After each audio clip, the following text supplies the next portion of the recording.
ឥឡូវនេះយើងកាន់មកខាងវិជាជនមកក្រុងកំពុងតែឈរមើលដុកទ័រវេកផាំងចាប់ផ្ដើមផ្សព្វផ្សាយព័ត៌មានរបស់គាត់ហើយដុកទ័រវេកផាំងក៏បាននិយាយថាគាត់ក៏បានប្រាជ្ញាចិត្តហ្នឹងក៏អស់រយៈពេលគឺ2ឆ្នាំហើយដូច្នេះគាត់គឺត្រូវបានគេចាប់ខ្លួនឬក៏គេកាត់ក្បាលនឹងឯងដោយសារតែគាត់គឺធ្វើរឿងខុសច្បាប់ឬក៏ខ្លាយទៅនឹងឲ្យតែមើលរឿងពេញបានដោយសារខ្ញុំបកប្រែវាមិនទៅយល់ទេឡើយហ្នឹងញ៉ៃញ៉ៃហើយដុកទ័រវេកផាំងក៏បាននិយាយតទៀតថាគាត់ក៏បានបង្កើតជាមួយនឹងកម្មវិធីផ្សព្វផ្សាយវីដេអូមួយនេះឡើងឡើយហ្នឹងគេចង់មានន័យថាគណៈពេលដែលគេផុសវីដេអូនឹងឡើងមានន័យថាដុកទ័រវេកផាំងហ្នឹងក៏បានស្លាប់ហើយធ្វើឲ្យអ្នកនេះពិតជាមានការភ្ញាក់ផ្អើលខ្លាំងមែនទែននិយាយរួមទៅគឺភ្ញាក់ផ្អើលគ្រប់ទីកន្លែងនឹងឯងដោយលើដុកទ័រវេកផាំងនិយាយអញ្ចឹងអ្នកនេះពិតជាមានការស្រន់ស្លោខ្លាំងមែនទែនបាននិយាយតនេះថាដុកទ័រវេកផាំងគឺស្លាប់ហើយមែននិយាយរួមទៅគឺផ្អើលទាំងអស់គ្នានឹងឯងនិយាយទៅផ្អើលដល់គ្រប់ទីកន្លែងហ្មងហើយដុកទ័រវេកផាំងបានបន្តនិយាយពីពួកគេទៅថាខ្ញុំចង់ដឹងពីពួកគេខ្លាំងតែមែនទែនទោះបីជាជីវិតរបស់ខ្ញុំត្រូវបហាជីវិតយ៉ាងណាក៏ដោយហើយខ្ញុំក៏បានដាក់ស្លាកថាពួកគេនឹងគឺអាក្រក់នោះដែរហើយខ្ញុំក៏មិនវិនិច្ឆ័យពីត្រូវមកខុសនោះដែរហើយដុកទ័រវេកផាំងក៏បាននិយាយតទៀតថាដុកទ័រវេកផាំងគាត់គឺមិនដឹងអំពីតាចាស់ទាំង5នោះគឺគ្រប់គ្រាន់នោះទេហើយអ្វីបានពួកគេគឺធ្វើបែបអញ្ចឹងបន្ទាប់ពីដុកទ័រវេកផាំងនិយាយចឹងហើយធ្វើឲ្យតាពេញពីងពិតជាខឹងជាមួយនឹងដុកទ័រវេកផាំងខ្លាំងតែមែនតើហើយឥឡូវនេះដែរតាចាស់សាធារណកំពុងតែមករោណាមីអ៊ូសបរួមទាំងរ៉ូប៊ីនឹងឯងនិយាយរួមទៅពួកគេទាំងអស់នេះកំពុងតែប្រជុំមុខជាមួយនឹងតាចាស់សាធារណបន្ទាប់ពីតាចាស់សាធារណម្ដងកន្លែងនឹងភ្លាមគាត់ក៏បានប្រើឲ្យពួកគេទាំងអស់គ្នា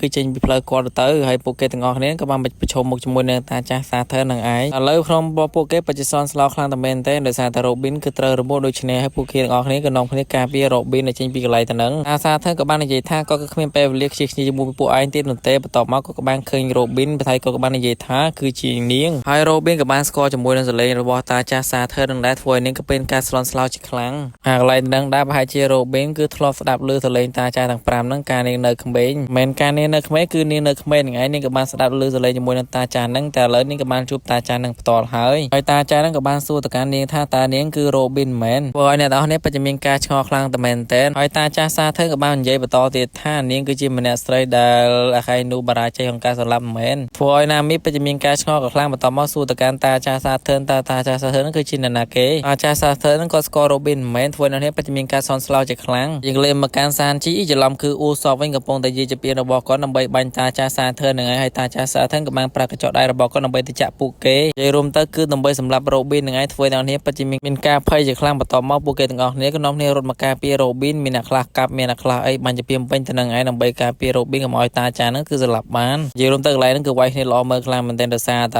ែគេនាំគ្នាការពារទៅកាន់រ៉ូប៊ីននិយាយទៅអត់ឲ្យតាចាស់សាធារណគឺសម្លាប់រ៉ូប៊ីនបាននោះទេយើងឃើញថាពួកគេគឺវាយគ្នាឡើងពេញទៅនឹងឯងហើយអ្នកទាំងអស់នេះក៏បាននិយាយថាពួកយើងនឹងជួយរ៉ូប៊ីនចេញពីកន្លែងទៅហ្នឹងវាគ្មានបញ្ហាអ្វីនោះទេហើយតាចាស់សាធារណក៏បាននិយាយយ៉ាងលយថាពួកអាសត្វល្អិតឆាប់ចេញពីផ្លូវយើងឲ្យលឿនឥឡូវនេះដែរយើងក៏លេងមកកាន់តាចាស់ដូចជារមៀសវិញគាត់កំពុងតែដេញតាមលូហ្វីជាមួយនឹងយៈទាំងពីរនឹងឯងគាត់ក៏បានសួរទៅកាន់គ្នាគាត់ថាតើឯងនឹងគឺរកឃើញហើយនៅព្រោះទៅកាន់តាចាស់បាក់សៃហើយតាចាស់បាក់សៃកំពុងតែហោះស្វែងរកពេញទៅនឹងឯងដោយគាត់ក៏បានស្វែងរកខ្លាំងណាស់ហើយគាត់ក៏បានប្រាប់ទៅកាន់គ្នាគាត់ថាគាត់គឺមិនទាន់រកឃើញទេឥឡូវយើងក៏លេងមកកាន់តាចាស់ដូចជាសលេនគាត់កំពុងឲ្យឆ្លេឆ្លាពេញទៅនឹងឯងបើយើងលេងមកកាន់ទុកម៉ារ៉េតវិញកំពុងតែបាញ់ជាមួយនឹងកំភ្លើងធំដើម្បីបំផ្លាញកោះនឹងចោលនឹងឯងយើងឃើញថាកោះទាំងអស់ហ្នឹងគឺផ្ទុះទីងទាំងពេញទៅនឹងឯងទៅឆេះខ្ទេចហ្វល់តែម្ដងហើយសម្លេងដុកទ័រវេកផាំងក៏បាននិយាយថាអ្វីខ្ញុំនឹងប្រាប់អ្នកទៅព្យាយាមដើម្បីយល់ដើម្បីដឹងថាវាហ្នឹងគឺប្រហែលជាអាចជួបជាមួយនឹងសម្លេងសើចប៉ុន្តែអ្នកត្រឹមត្រូវហើយដើម្បីដឹងរឿងការប៉ັດហ្នឹងកន្លែងហ្នឹងខ្ញុំបកប្រាសើដឹងប្រហែលអ្នកអាចមើលថៃថននឹងបានយើងឃើញថាតាចាស់សៃកំពុងឈីក្បាលបើយើងលេងមកកាន់យកវិញនេះក៏កំពុងតែស្វែងរកផងដែរគឺហត់ខ្លាំងតែមែនតើដែលនាងកំពុងតែគិតស្វែងដើម្បីស្វែងរកកន្លែងហ្នឹងហើយនាងបាននិយាយបន្តទៀតថានាងក៏ជាវេកផាំងផងដែរហើយអ្វីនាងក៏រកកន្លែងលាក់ហ្នឹងគឺមិនឃើញហើយនាងរួមទាំងតាចាស់សេនឹងកំពុងតែសម័យទៅគឺគិតរកពេញទៅនឹងឯងគ្រប់ទីកន្លែងដើម្បីស្វែងរកកន្លែងហ្នឹងក៏ប៉ុន្តែគឺ no way ក៏រំឃើញនោះទេឥឡូវនេះដែរយើងក៏លេងមកកាន់តាចាស់សេនេះវិញក៏បាននិយាយថាវាមិនល្អនោះទេនៅទីនេះវាមានខ្យល់បញ្ជូនសលេងគឺច្រើនខ្លាំងតែមែនតែនហើយតាចាស់សេនឹងក៏បានសួរទៅកាន់គ្នាគាត់ថាប្រាប់យើងឲ្យលឿនតើវាមានបញ្ហាអ្វីអត់បើសិនបើយើងប្រ